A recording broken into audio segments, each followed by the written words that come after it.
Selamat datang di channel ini.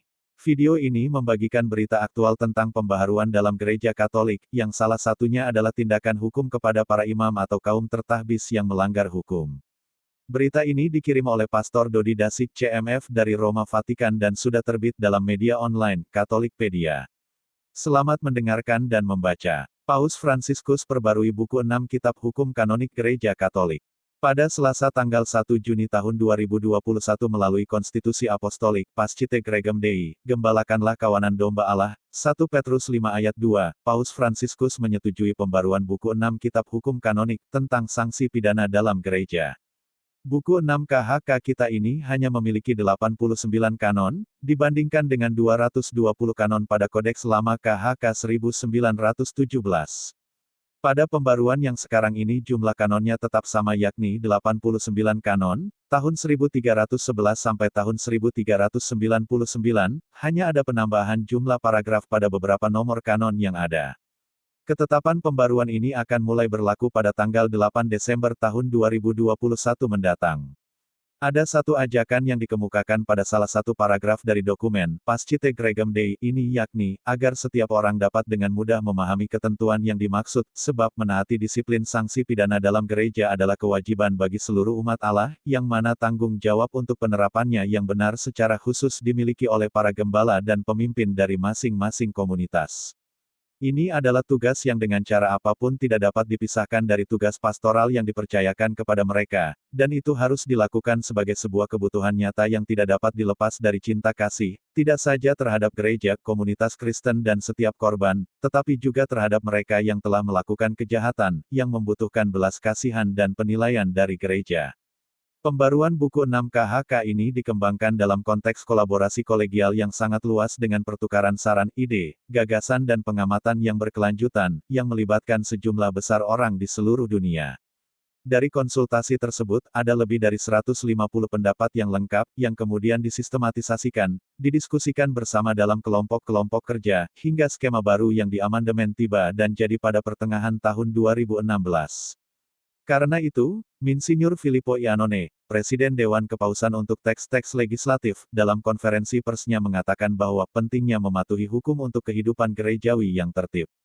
Revisi kanon-kanon disajikan hari ini, perlu dan sudah lama tertunda. Revisi ini bertujuan untuk membuat norma-norma peradilan universal semakin cocok untuk melindungi kebaikan bersama dan umat beriman secara individu, dan juga untuk lebih disesuaikan dengan kebutuhan peradilan yang memadai dan lebih efektif. Konteks gerejawi hari ini, jelas berbeda dari tahun 1970-an, saat buku 6 itu disusun. Dalam kodeks baru ini tetap mempertahankan 3 tujuan penting dari sistem peradilan dan penerapan sanksi pidana dalam gereja, yakni, memperbaiki sandungan, memulihkan keadilan dan memperbaiki pelaku pelanggaran.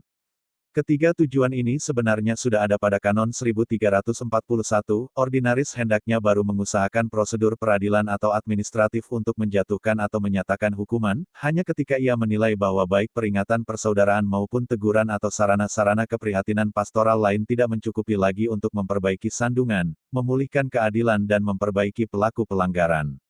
Isi dari kanon ini masih tetap ada dan tidak diubah dalam kodeks yang baru.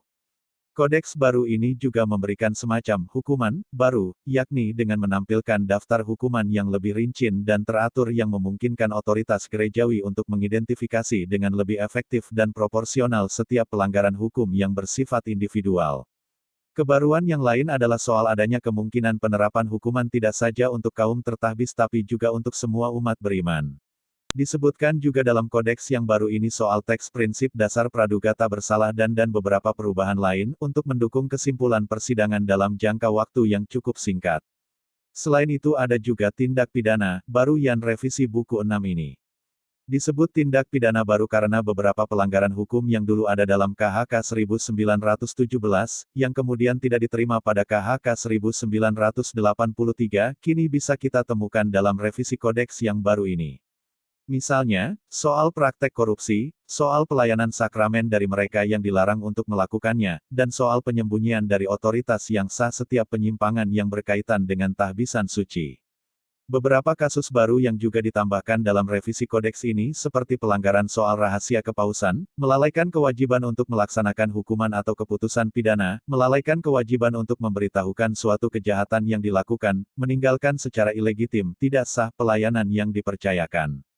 Secara khusus kasus baru lain yang bisa kita temukan juga adalah soal pelanggaran patrimonial, harta benda, seperti pemindah tanganan aset jimerjawi tanpa konsultasi yang diperlukan, atau pelanggaran soal harta benda yang dilakukan karena kesalahan atau kelalaian berat dalam pengelolaannya.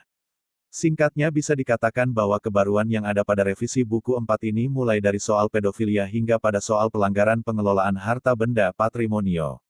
Menutup ulasan singkat ini saya mengutip kata-kata Paus Fransiskus, tanggung jawab untuk penerapan hukum pidana yang benar terletak pada para gembala. Dan dalam gereja selalu ada belas kasihan tetapi juga ada saling koreksi.